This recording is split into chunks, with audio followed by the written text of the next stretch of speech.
Now, we've all played our fair share of games where we've been stuck on a difficulty spike boss. Maybe you were stuck for a couple of hours or a day, or maybe you just decided to bin the game for good. But every so often, a difficult boss might end up getting removed from the game entirely. And so this list serves as a sequel to our previous list on bosses that were just too damn hard. While in some cases, some players would absolutely lament not being able to fight some of these guys, there's definitely a large contingent of casual players or just those that don't love brutal difficulty who are probably glad these ones got cut. I'm Jess from WhatCulture, and here are 10 more bosses removed for being too hard. Number 10, Draon Shirley, The Legend of Dragoon. Classic RPG The Legend of Dragoon features a rather unconventional boss fight against the Draon Shirley, which eschews the expected combat in favor of a Q&A session, where Shirley asks you a series of questions in order to test your worthiness, and you simply need to give the correct answers. Apparently, Sony had originally done a run-of-the-mill standard boss fight that you would imagine, like the combat kind. But it turned out that there was an issue with this because in the game, every enemy has unlimited MP. And given that Shirley has the white silver dragoon spirit in her possession, that combo would theoretically allow her to fully heal herself every single turn, making her effectively impossible to beat. And so the apparently fastest solution was to simply rip the boss fight out of the game and rework it as a non-standard battle, where you just need to answer a few questions. It certainly works well as something different and unexpected, but if you were wondering how that particular gameplay came out of the blue, then there's your answer.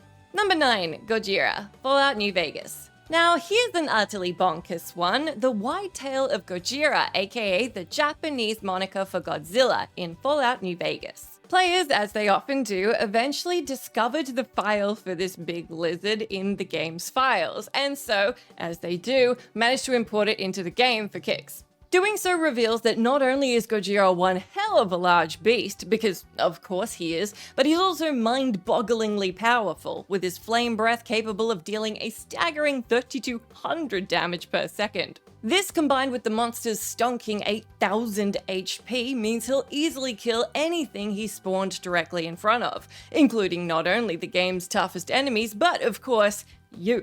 Now, to be completely fair, Gojira was never really intended to be included in the game proper. He was merely a gag created by an Obsidian animator who wanted to just blow off some steam and see what this would look like.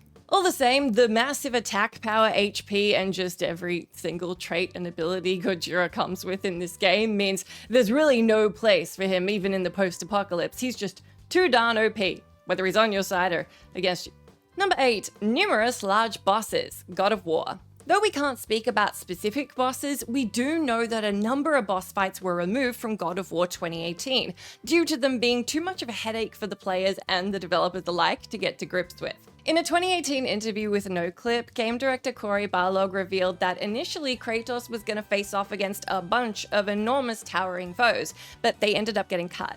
As for why, it was both because of the immense developer resources required to complete them, with Barlog estimating that 30 developers spent 18 months working on a single boss, and then there was the issue that during testing, it showed up that some of these bosses were causing issues with the game's user interface, which was ultimately pretty distracting for players. And so, for the many who complained that the game lacked the mega-scale boss fights from the original trilogy, it was actually a conscious design choice to prevent players from constantly futzing around with the camera in the heat of battle.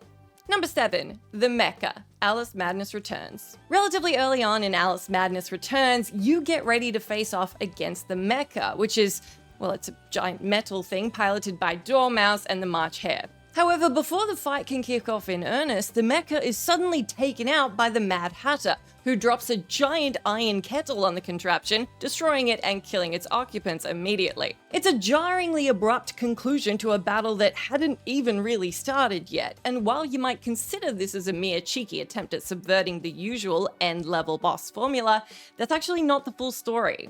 According to the developer American McGee himself, this was actually intended to be a proper, fully fledged boss fight, but it was cut for various reasons, including, and I quote from him, "It's pretty frustrating." McGee added he also only had a single team member working on boss AI during development, so they simply ran out of time to fine-tune the fight. Without the resources to make it worth it, it got canned. Number 6, Kathun, World of Warcraft. When players first found themselves battling off against the ancient evil that was Kathun in the early days of World of Warcraft, it was pretty much understood that this guy was just too strong to be beat. It was even infamously argued that it was mathematically impossible to defeat Kathun in his OG form, given the strength of his I-beam and tentacle attacks, the maximum healing capacity granted to players, and the sheer mind-boggling logistics of coordinating a 40-player raid. Others pointed to some bugs in Kathun's code that basically meant he was able to deal way more damage than he should have been able to, so that just added insult to injury. Even the most tenacious raid group couldn't fell the beast, and so after almost 3 months of attempts and very vocal complaints, Blizzard finally decided to throw players a bone by dropping a patch which removed Kathun's original form, replacing him with a decidedly less vicious variant. Unsurprisingly, it was just a few hours before Kathun was defeated post-nerf. A decision which the few players who believed he could be defeated in his original form largely lamented. Number 5. Asgore Prime, Undertale. Though yes, you do fight Asgore in Toby Fox's Undertale, it's not quite the same fight that you played as the one that was originally designed, and that might be for the best. The alternate version of the battle would have included a special attack where Asgore's eyes flash 6 times in a row, after which he delivers 6 spear swipes. His eyes flash white, he roars, then he slams his trident down, creating a huge shockwave which players would struggle to avoid. Fox ultimately decided to cut this version of the fight and go for the one that you played because he thought that that special attack really made the fight much too difficult and might even be too hard for the majority of players. Furthermore, the full design of Asgore's giant spear wouldn't even fit on the screen, so it didn't really work logistically either, though that honestly could have been a pretty funny meta gag given the game's own gleeful penchant for breaking the fourth wall. Number 4, the original Doc Ock battle, Insomniac Spider-Man. Now, in the case of Insomniac Spider-Man and this particular boss fight, it wasn't axed for being too hard. Instead, it was because it was too hard for the developers, because it was particularly taxing in that department. In 2021, Insomniac CEO Ted Price revealed that the final battle against Doc Ock originally took place across vast swaths of New York City, but it was ultimately decided that the ambitious fight was, quote, way out of scope. Faced with the possibility of a brutal crunch period to get the battle done in time for launch, Insomniac instead drastically scaled the fight back into something simpler that leaned harder on the emotional turmoil between Peter Parker and Otto Octavius, which the developer rightly felt was more important than wrecking New York.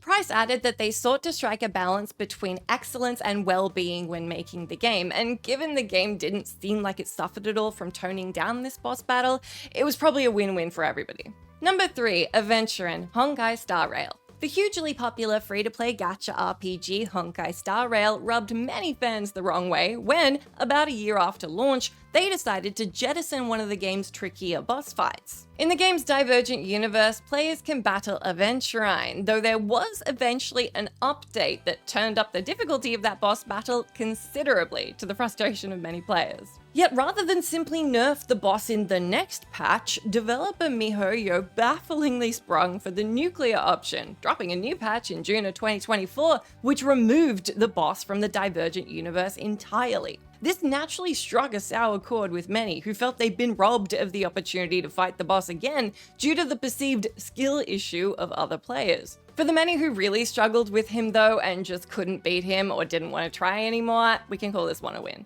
Either way, options are definitely a good thing, and even if MiHoYo wanted to remove the guy from the game, they absolutely could have kept him around as an optional encounter for the diehards. Number 2, Roxus, Kingdom Hearts 2. Now, it's not much of a secret that Kingdom Hearts 2 was rushed out the door by Square Enix before it was really done cooking, and that inevitably resulted in a lot of cut content. This included an original planned boss fight against Roxus. With the looming deadline and the developers apparently struggling to balance the difficulty of the fight, the decision was just made to cut it entirely. Instead, Sora's confrontation with Roxus in the Station of Awakening is a mere cutscene in the original version of the game. There was something of a happy ending though, as the boss fight was restored as part of 2007's Final Mix re-release, though Western fans had to wait until 2014 to play it as part of the Kingdom Hearts HD 2.5 Remix collection. Somewhat ironically though, there were a bunch of players who complained that Roxus was too difficult in the Final Mix version, so One man's trash, another's treasure. That's how it goes. Number 1, Sheen, Super Full Brawl. And finally, the iconic SpongeBob SquarePants themed browser fighting game Super Full Brawl, which allowed players to unlock Sheen, the title character from the Jimmy Neutron Boy Genius spin-off series Planet Sheen, by first defeating him as a final boss in the game's tournament mode. However, players quickly realized to their chagrin that this was easier said than done, as a bunch of them complained that this dude was really just way too hard to beat. And you have to keep in mind that this was a game aimed at children, so... Rather than do the expected thing and simply nerf the boss to make him easier to topple, Nick inexplicably responded by removing Sheen from the game altogether. Passionate fans later modded the game to restore Sheen in his stage, though it wasn't until the release of sequel Super Brawl 2 that Sheen would be officially introduced into the series as one of its playable characters up front.